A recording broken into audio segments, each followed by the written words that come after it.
It's going to come down to a stalemate, and you know, there is, I can't remember which state it was, where the feds told them, we're going to come in here and arrest your people if they do this, and I don't remember the details of it. And the governor said, if you come in here, we're going to arrest your agents. That was South Carolina. South Carolina. Had rebelled, started to rebel. This is about 1830, 1840. No, I'm talking about something that happened in the last couple of years. Yeah, but this actually, the first instance of that, South Carolina voted up the federal government.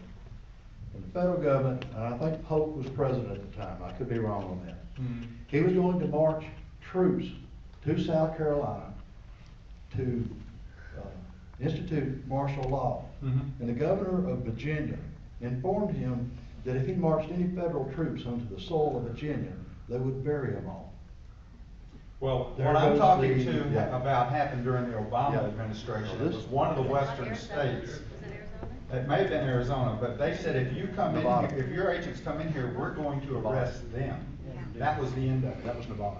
Oklahoma recently got out of Common Core, and they said, well, we're gonna take your funds if you do this. We're getting out. You're not. And the legislators in Oklahoma said they haven't heard a word from the federal government since they did that. If we stand up to them together, what can they do? If the 28 states who filed a lawsuit against Obamacare had said, with all due respect, we're not doing this in our state, what could the federal government have done about that? If 28 states did it, if 20 states did it? Got a question? I think the answer is nothing.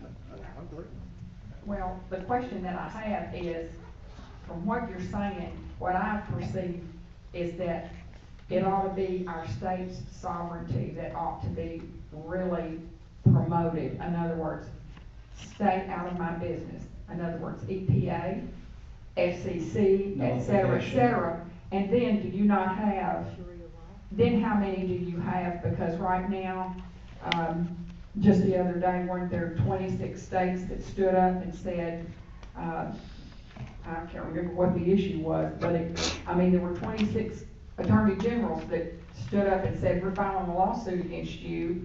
You don't need to be doing this. Amnesty. Why don't we, the amnesty, thank you.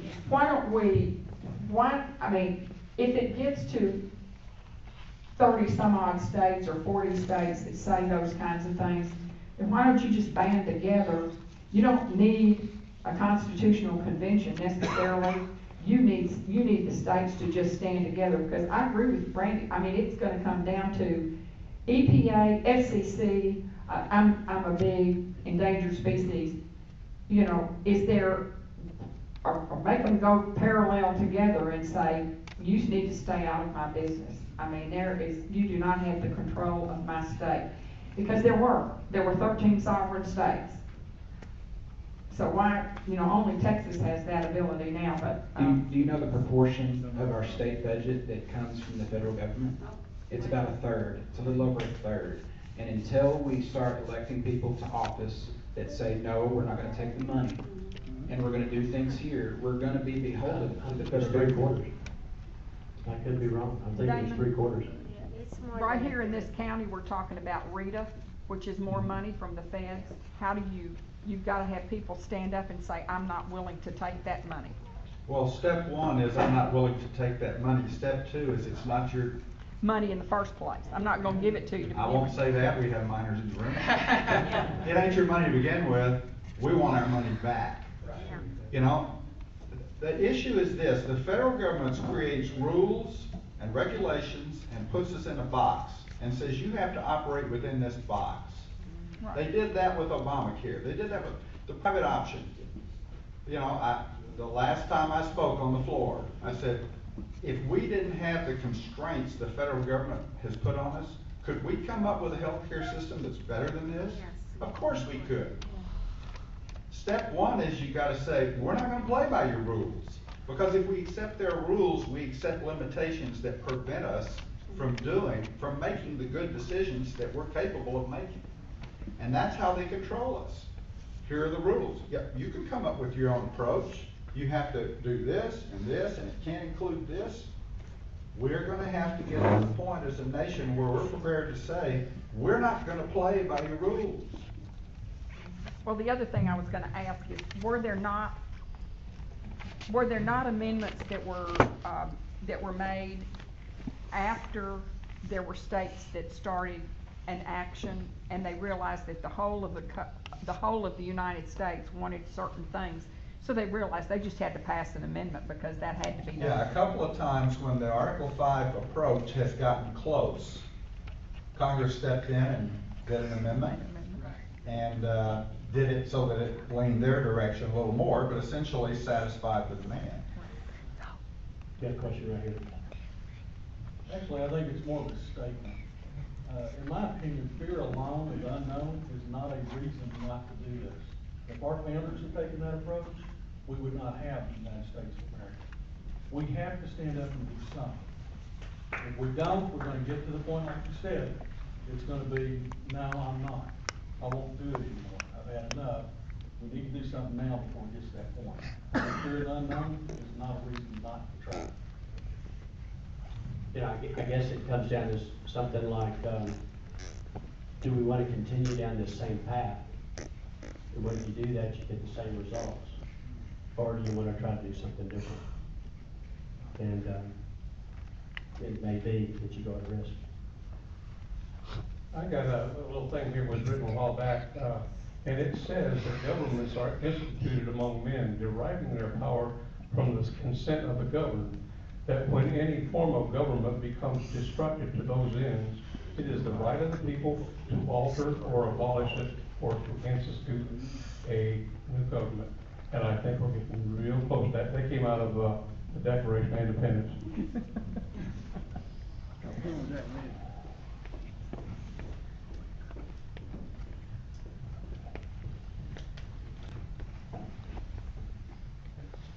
I know there's a lot of pitfalls because the government they're evil, and politicians, in my estimation, are pretty much scum. There's a few of them that are good, but pretty much scum. Because most of them turn bad once they get there, and that's what really bugs me. But in my observation of life, if we do nothing and not push back, they'll just keep running over us. And you've got to, if you push back, you're saying, no, you're not coming any farther than this. So you've got to do something. You can't do nothing, even if it's uncertain. You've got to push back, because then they start paying attention. And you've got to push back in some way. And so, even though it's possibility, because like was just mentioned, it got close to the 5th convention, Article 5 convention, and then Congress decided to do this because everybody wanted it. That's about the only way that it might not get there, because they're saying, well, everybody wants this, we better do something. But, this is the way everybody's headed, so we'll get out front and lead. That's, But I can see our president right now just almost saying, look, I'm the king now, and you guys just go, we're done with you. You gotta obey us. Well, if you don't push back, then we're back to where we were before we leave the United States of America, and we don't want that. Yeah, the issues that you brought up, Mr. Reeves, you also refuted yourself. Because on one hand, you're saying, well, we need to get smarter and more informed public. On the other hand, you say, well, we're at honey boo boo. So, I don't see us rising above honey boo boo. I have kids. I know my daughter's very engaged. My son is into YouTube, and he's engaged because, with me, because he sees me get upset. Well, we have a public now that doesn't give a f**k, because it's soft and easy. Until things get bad and you take away the YouTube, then people maybe are the next generational care. So my thing to you is, if the solution, what other solution is there besides secede from the Union, like Texas has said to do? I mean, is that what we need to do? Well, I think what Leslie Rutledge is doing right now, arguing the case of Arkansas, but is it before the Supreme Court? No, it's at one of the committees that, Okay. in other words, In the Interior. state. Department of Interior. She's testifying before Congress. Yes. And she's pleading the case of Arkansas as one of our elected constitutional officers. She's pleading our case before Congress because of these silly EPA regulations that are overreaching. And I think that if we had the governor all the way down the line, if we had people who said, you know, enough is enough and we're not taking it anymore.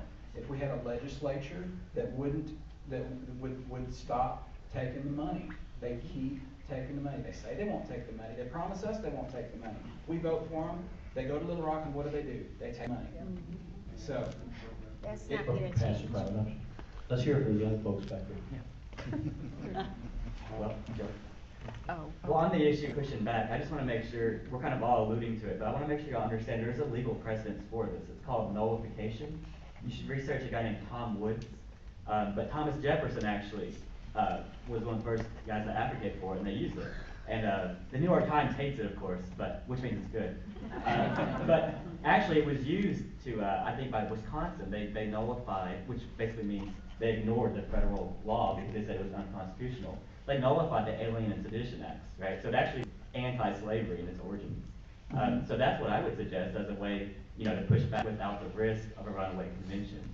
Of course, your response is they're going to threaten to take away the purse, right? But my pushback on that we need to learn how to live without it. Right. So, but my pushback is, let's assume that, Mr. Representative's right, and the best case scenario happens and we have a balanced budget amendment. Well, then we're left with a situation where we have to cut spending or drastically cut government, our taxes, right? Yeah. So I don't know, with the Republicans we have in Arkansas, they're not willing to cut spending. So I think you'll be in a situation where we just have to raise taxes. So That's the problem. that's my thoughts. I would say don't lose heart. This is 2015. How many of you thought back in 2010, back in 2000 or in 2005, that we would here in 2015 have a Republican majority in the Senate and the House? And okay, so yeah, some of our Republicans down in Little Rock, some of them are a little bit wishy-washy. Some of them just changed the letter by their name so that they could become part of the popular kids club. We are moving our legislature more to the right. It's taken a long time. It's going to take even longer. And I say to the right, that is in line with the values of the majority of our candidates. And so it's a process. We've had groups like the Faulkner County Tea Party, like the Washington County Tea Party, like AR Neighbors, and other groups that get out there and engage people and dare to do something different. And not just for the sake of doing something different, but for the sake of moving the ball down the field a little bit further. We haven't, there was never a time when the Faulkner County Tea Party went down and stormed the doors of the Capitol and said, we demand that you change it right now. And Thought we did. Try. But We had their foot on their throat. But through careful examination of the issues and selection of who you're going to support for the legislature, we've managed to move the ball down the field a little bit to the right. We are further more to the right, even though there's still some frustration down there. There's still bills that don't match up, the titles don't match up the guts of the bill. But we're getting better, I think. Okay, I got a question over here, and I'll let Brady respond to this.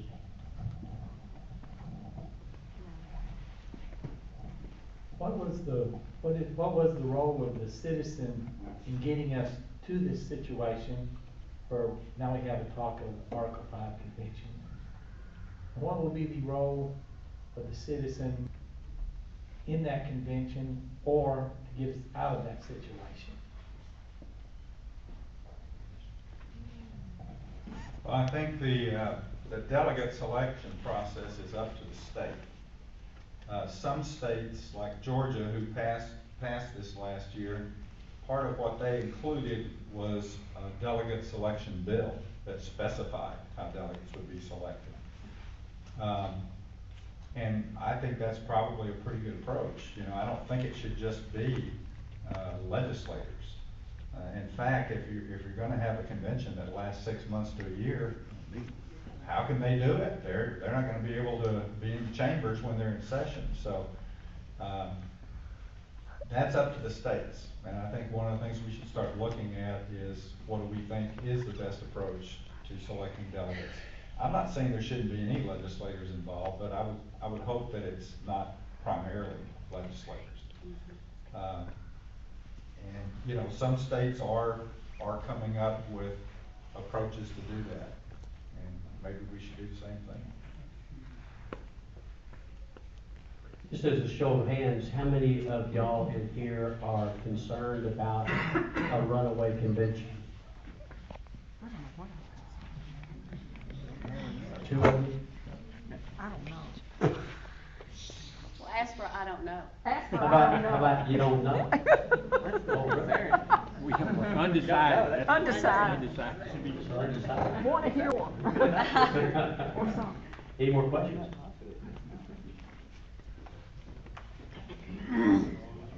Thank you.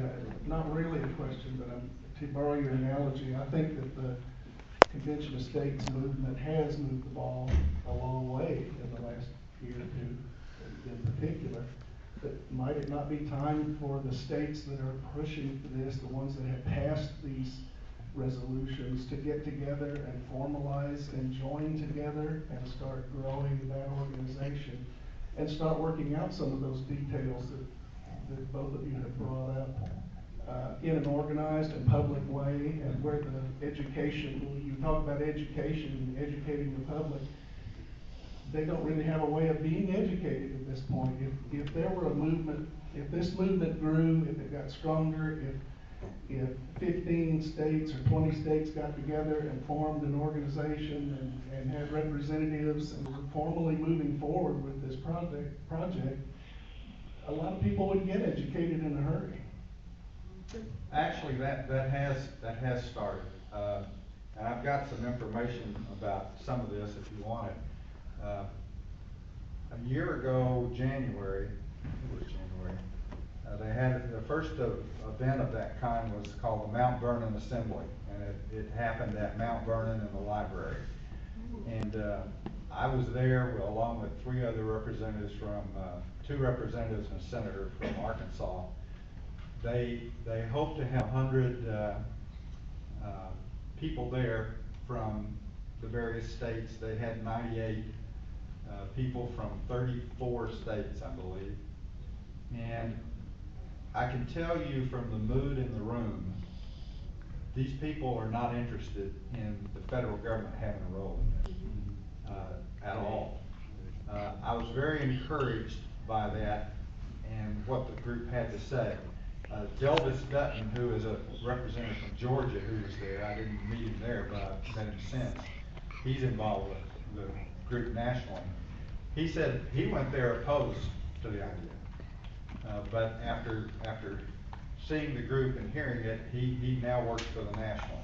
And he made an observation that I thought was really good. He said there's a fundamental difference in the role of people at a convention. He said, you learn when you get in the legislature that if you want to get anything done, you've got to compromise. You've got to help support some other things. Not to go completely against your principles, but there has to be some give and take if you're going to get things done. But he said, I noticed in that group it wasn't that way at all. These people were never going to see each other again.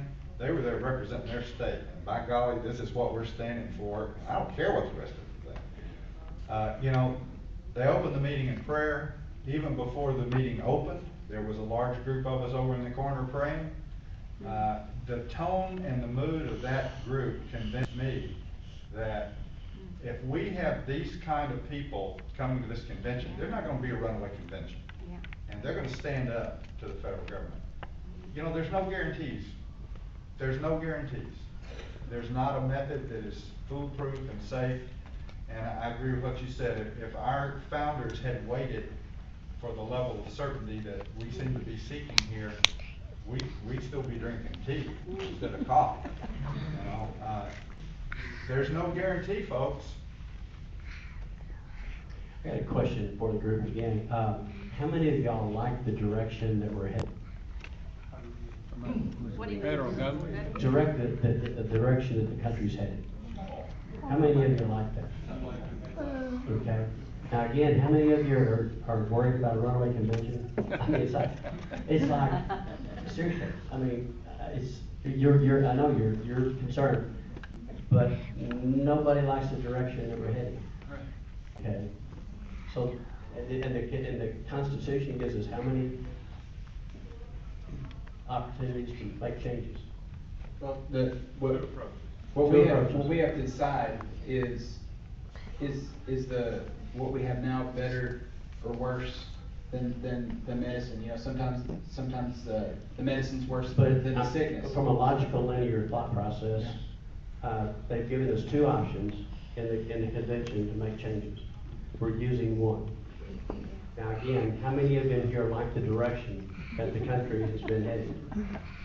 So you've got another option. So the question is do you want to use that other option?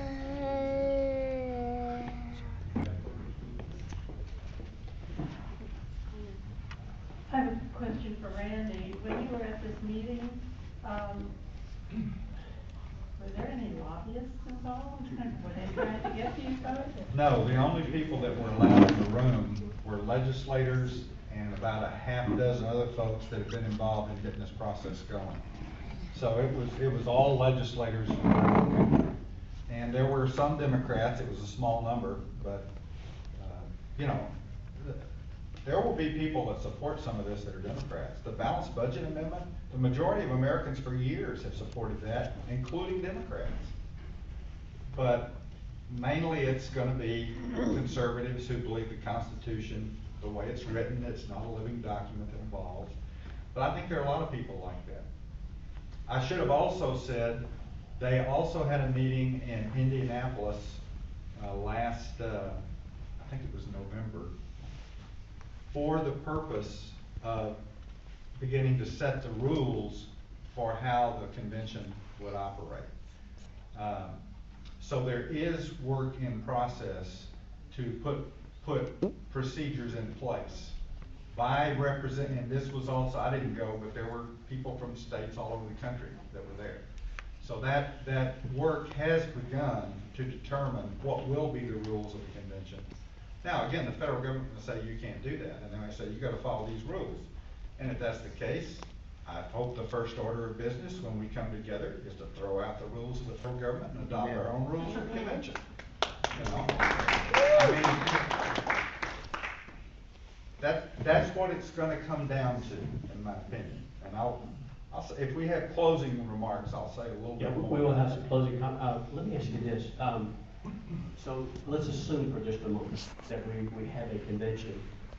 Once there's a product that comes out of it, there's a variety of amendments and the like, or you know, whatever comes out. It has, how many states have to approve what comes out of? 38 states. 38 states, and therefore there's 13. 13 states can block it. And actually, so 38 if they approve it by state legislatures, you know, if in Arkansas, for example, if the House voted for the amendment, but the Senate didn't, that's a no vote. So both houses, I think Nebraska is one body, they don't have a House and a Senate, but both the House and the Senate in the state would have to approve it for that to count toward ratification. And if 13 states say no, it's dead. So you could go through this for a year or whatever, and the product comes out, and then 13 states say no, and it's over with. Right, and I mean, Delta Stutton, who I mentioned before, he says, I'm not worried about running a convention. I'm worried if we can pass anything out, if we can get 38 states to agree on anything, and I think that's a good point. But he said, even if we don't, we will still move the ball forward because we will build relationships between the states, and more people will understand that if we're going to stand up against the federal government, we need to stand together to do that. I got a question. Here's one right here. I'll bring it to you. Go ahead. Yeah, we'd like to know who are the other two that represented Arkansas that went to Mount Vernon. Nate Bell, and Nate does not. He doesn't think the convention state is the way to go. He's the author of the Compact for America bill. Bob Ballinger and Jason Raper. My question to you is, we have 2 more years of Obama. Today he took out, he made net neutrality and, gun ammunition from the 15, weapon. Yeah, AR-15. So what else do you think is gonna be left? What's gonna be left with executive orders? It's much more terrifying to me 2 years down the road than a renovation. It is terrifying, It but. might not happen. But we need to look at it this way too. As I said, Barack Obama's been the best educator for liberty that we've had. The majority of Americans are opposed to illegal immigration. If he pushes that through, if he is able to successfully say that we're gonna outlaw ammunition that goes in a, AK, because what I've heard is the way they're gonna do this is they have the right to regulate armor piercing bullets. Give me a break. If he does that, and what he did today with net neutrality, what I'm hearing is that one of the outcomes of that is likely to be slowing down the speed of the net. I hope that's true. Do you know how many people will be outraged?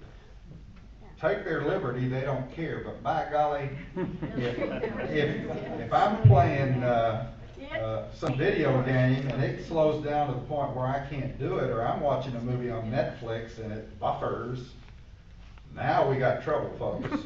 So all of these things that you see happening, I think are going to continue the process that we've already seen, that more and more people are starting to pay attention because it's going rocks now.